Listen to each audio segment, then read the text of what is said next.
प्यारे बच्चों नमस्कार, स्वागत है आप सभी का आपके अपने प्यारे से विद्या आनंद के यूट्यूब चैनल में। तो कैसे हो आप सभी? मैं आशा करता हूं कि आप सभी अच्छे होंगे, स्वस्थ होंगे और आपकी पढ़ाई भी बहुत ही अच्छी चल रही होगी। तो दोस्तों, आज के क्लास में हम लोग पढ़ने वाले हैं क्लास 12th बायोलॉजी का 35 most important objective question. Biology का ये 35 ऑब्जेक्टिव आपके बोर्ड परीक्षा के लिए बहुत ही ज्यादा इंपॉर्टेंट है। तो आज के क्लास को आप सभी ध्यान से देखिएगा और इन सारे प्रश्नों को आप अच्छे से याद करते चलिएगा। देखिए, पहला नंबर सवाल आपके सामने है, आप सही सही आंसर लगाते चलिएगा। देखिए, पहला नंबर सवाल क्या कह रहा है, मध्य चक्र पाई जाती है। अब आपको बताना है कि मध्य चक्र किस में पाई जाती है, गाय में, भेड़ में, कुत्ता में या फिर इन सभी में। तो मध्य चक्र इन सभी में पाई जाती है। ऑप्शन डी बिल्कुल करेक्ट आंसर हो जाएगा, याद रखिएगा आप सभी। चलिए दूसरा नंबर सवाल को देखते हैं, द्विखंडन किस में पाया जाता है। अब बताओ जी, बाइनरी फिजन पूछा गया है, द्विखंडन किस में पाया जाता है। तो अमीबा और पैरामीशियम दोनों में पाया जाता है, इसलिए ऑप्शन नंबर डी लगा लो। अमीबा और पैरामीशियम दोनों में, option number D is the correct answer. क्योंकि एक साथ ऑप्शन नंबर ए और बी में तो टिक मार नहीं सकते, जहां ऑप्शन नंबर डी में दिया गया अमीबा और पैरामीशियम दोनों में, याद रखिएगा आप सभी। चलिए तीसरा नंबर सवाल देखिए, मुकुलन द्वारा जनन किसमें होता है। मुकुलन के द्वारा जनन किसमें होता है, तो यह होता है यीस्ट में। ऑप्शन ए करेक्ट आंसर है और यह क्वेश्चन आपके बोर्ड परीक्षा में कई बार आ चुके हैं, इसलिए बहुत ही ज्यादा इंपॉर्टेंट है, आप याद रखिएगा। चलिए चौथा नंबर सवाल को देखते हैं, आपके सामने है, निम्नलिखित में से कौन जंतु उभयलिंगी नहीं है। निम्नलिखित में कौन सा जंतु है जो उभयलिंगी नहीं है, यानी कि एक लिंगी, कौन सा होगा, तो घरेलू मक्खी करेक्ट आंसर हो जाएगा। 4 का D is the correct answer, याद रखिएगा आप सभी। चलिए पांचवा नंबर सवाल को देखते हैं, वायु परागित पुष्प सामान्यतः होते हैं। वायु परागित पुष्प कैसे होते हैं भाई, ये छोटे होते हैं और रंगहीन होते हैं। ऑप्शन डी लगा लो तो करेक्ट आंसर हो जाएगा, बी और सी दोनों। ओके, याद रखिएगा आप सभी। चलिए 6 नंबर सवाल देखिए, अनिषेक जनन सामान्यतः मिलता है, किसमें मिलता है भाई, लगाओ 6 का करेक्ट आंसर क्या होगा, तो अनिषेक जनन जो है ये अंगूर में मिलता है। ऑप्शन ए करेक्ट आंसर है, 6 का A is the correct answer. चलिए 7 नंबर सवाल को देखते हैं, आपके सामने है, द्विनिषेचन की खोज की थी किसने की थी। द्विनिषेचन की खोज बताओगे आप सभी, तो द्विनिषेचन की खोज की थी नवाज़ ने।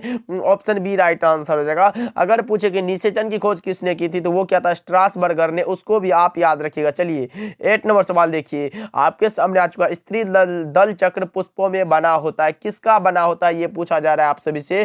तो स्त्री दल चक्र जो है वो पुष्पों में स्टिग्मा, स्टाइल और ओवरी तीनों से बना होता है। ऑप्शन डी करेक्ट आंसर हो जाएगा, 8 का D is the correct answer. चलिए 9 नंबर सवाल देखिए, कोशिकीय अवस्था में भ्रूण क्या कहलाता है। कोशिकीय अवस्था में भ्रूण जो कहलाता है वो कहलाता है क्या, तो आप लगाओगे मोरुल्ला। Option number B correct answer हो जाएगा, 9 का B is the correct answer, आप ध्यान में रखिएगा। चलिए 10 नंबर सवाल देखिए, एक स्वस्थ महिला के पूरे जीवन काल में उत्पन्न कुल अंडों की संख्या कितनी होती है।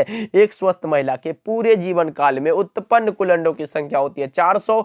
ऑप्शन बी राइट आंसर हो जाएगा, 10 का B is the correct answer. चलिए 11 नंबर सवाल देखिए, सरटोली कोशिकाएं पाई जाती है, कहां पाई जाती है भाई, तो सरटोली कोशिकाएं जो पाई जाती है वो पाई जाती है वृषणों में। ऑप्शन बी राइट आंसर हो जाएगा, 11 का B is the correct answer. 12 नंबर सवाल देखिए, गर्भाशय किससे संबंधित है। गर्भाशय भाई किससे संबंधित हो सकता है, तो वो होता है मादा यानी कि स्त्री जनन तंत्र से। ऑप्शन बी राइट आंसर है, याद रखिएगा, आसान सा सवाल था। चलिए 13 नंबर सवाल को देखते हैं, जनसंख्या अधिक होने से क्या होता है। जनसंख्या अधिक होने से प्रति व्यक्ति आय कम हो जाती है। ऑप्शन नंबर ई करेक्ट आंसर है, 13 का A is the correct answer, आप याद रखिएगा। चलिए 14 नंबर सवाल को देखते हैं, जनसंख्या का अध्ययन क्या कहलाता है। जनसंख्या का जो अध्ययन कहलाता है वो कहलाता है demography. Option number D right answer होने वाला है, आप ध्यान में रखिएगा आप सभी। चलिए 15 नंबर सवाल को देखते हैं, क्या कह रहा है, पृथक्करण के सिद्धांत को और क्या कहते हैं। पृथक्करण के सिद्धांत को और कहते हैं युग्मकों की शुद्धता का नियम। Option C is the correct answer, आप याद रखिएगा। चलिए 16 नंबर सवाल को देखते हैं, आपके सामने आ चुका है, मेंडल ने कितने लक्षणों का अध्ययन किया था, तो मेंडल ने 7 लक्षणों का अध्ययन किया था। ऑप्शन सी राइट आंसर है, याद रखिएगा। चलिए 17 नंबर सवाल देखिए, क्रमिक विकास में योगदान है, किसका योगदान है भाई, तो 17 का करेक्ट आंसर क्या होगा, पर परागण का। ऑप्शन बी राइट आंसर हो जाएगा। चलिए 18 नंबर सवाल को देखते हैं, एंट अमीबा इनमें से क्या है। एंट अमीबा जो है वो इनमें से क्या है, आपसे पूछा जा रहा है, तो ये है protozoa. Option C right answer है। चलिए 19 नंबर सवाल देखिए, आपके सामने ऐसे पदार्थ जिनके प्रति प्रतिरक्षा अनुक्रिया होती है उसे क्या बोलते हैं, तो उसे बोलते हैं allergen. Option A correct answer है, 19 का A is the correct answer. चलिए 20 नंबर सवाल देखिए, विषाणु किससे बना होता है?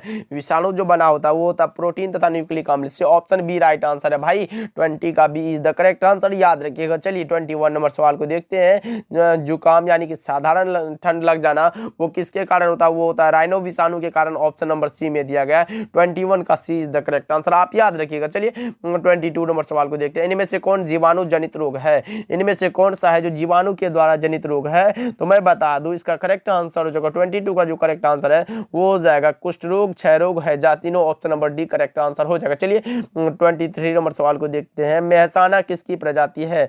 मेहसाना जो प्रजाति है वो किसकी है बताओगे आप सभी? तो ये है भैंस की प्रजाति। ऑप्शन बी करेक्ट आंसर है, याद रखिएगा आप सभी। चलिए 24 नंबर सवाल देखिए, शराब उद्योग में किस सूक्ष्म जीव का उपयोग होता है? शराब के उद्योग में किस सूक्ष्म जीव का उपयोग होता है? वो होता है किसका? तो यीस्ट का। ऑप्शन ए करेक्ट आंसर है, 24 का A is the correct answer. 25 number सवाल देखते हैं, आपके सामने आ चुका है। मृदा में नाइट्रोजन स्थिरीकरण हेतु हम किसका प्रयोग कर सकते हैं? मृदा में नाइट्रोजन स्थिरीकरण हेतु हम किसका प्रयोग कर सकते हैं? तो वो होता है नील हरित बैक्टीरिया का। ऑप्शन ए करेक्ट आंसर हो जाएगा, 25 का A is the correct answer.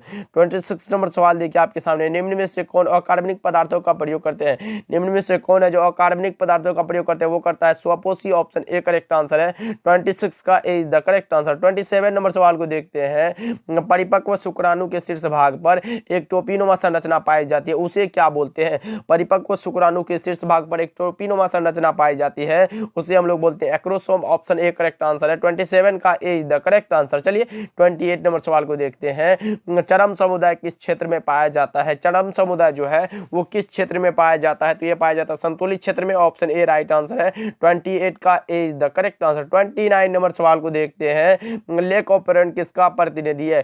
Lake operand जो है वो किसका प्रतिनिधि है? तो यह है अनुदेशी जीन क्रिया विधि का, दमनकारी जीन क्रिया विधि का और गृह संचालन जीन क्रिया संरचना का। ऑप्शन डी करेक्ट आंसर हो जाएगा, 29 का D is the correct answer. चलिए 30 नंबर सवाल को देखते हैं। जेनेटिक कोड कहाँ रहता है? तो जेनेटिक कोड जो रहता है वो रहता है एमआरएनए में। ऑप्शन डी करेक्ट आंसर हो जाएगा, 30 का D is the correct answer. चलिए 31 नंबर सवाल को देखते हैं। अफीम व हीरोइन किससे प्राप्त होता है?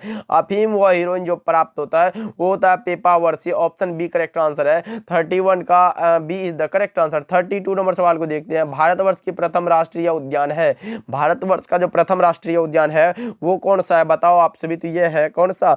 Corbett national park. Option number D correct answer हो जाएगा, याद रखिएगा कॉर्बेट नेशनल पार्क, जिसका की स्थापना हुआ था 1936 में।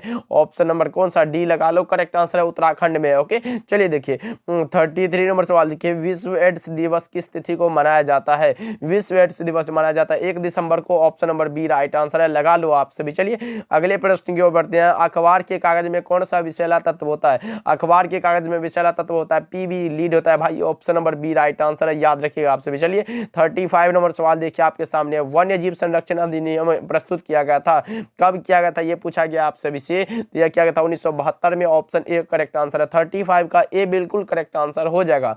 ओके तो अब आप कमेंट करके बताओ कि इस 35 ऑब्जेक्टिव में आप सही कितना कर पाए, जरूर बताना। मिलते हैं अगले क्लास में, तब तक के लिए आप अपना ध्यान रखिएगा, खूब मेहनत करिएगा। ओके मिलते हैं अगले क्लास में।